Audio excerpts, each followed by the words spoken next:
Bilang paghahanda para kay Bagyong Tino, nakahanda at nakaalerto na ang buong puwersa ng Cebu City Police Office upang agad makapagsagawa ng relief at rescue operation kung magkakaroon man ng sakuna. Tinutukan niya ni Patrolwoman Flora May Azares.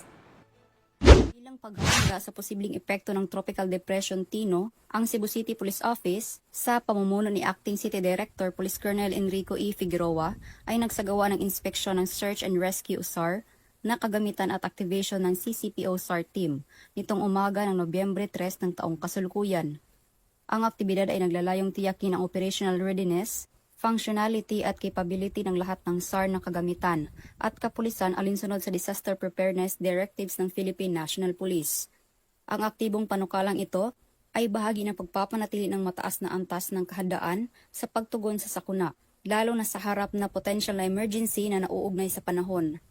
Samantala, ang SAR team ay inaayos at inilalagay na sa standby para sa agarang deployment kung sakaling magkaroon ng rescue, relief o evacuation operation sa mismong syudad. Itinatampok na inisyatiba ang dedikasyon ng CCPO sa mabilis at epektibong pagtugon sa emergency, na tinitiyak na ang mga buhay at ari-arian ay pinangangalagaan laban sa potensyal na banta ng dulot ng mga natural na kalamidad.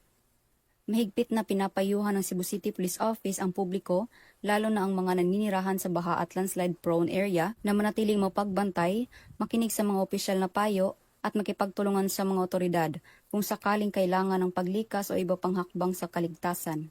Public safety is our top priority. We urge everyone to stay informed, prepare necessary supplies, and follow the guidelines of local authorities.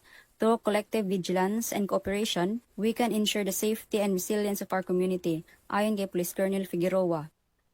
Mula dito sa Central Visayas, ako ay inyong Police News Network Correspondent, Patrolwoman Flora May Azares, alagad ng batas, tagataguyod ng Balitang Pulis.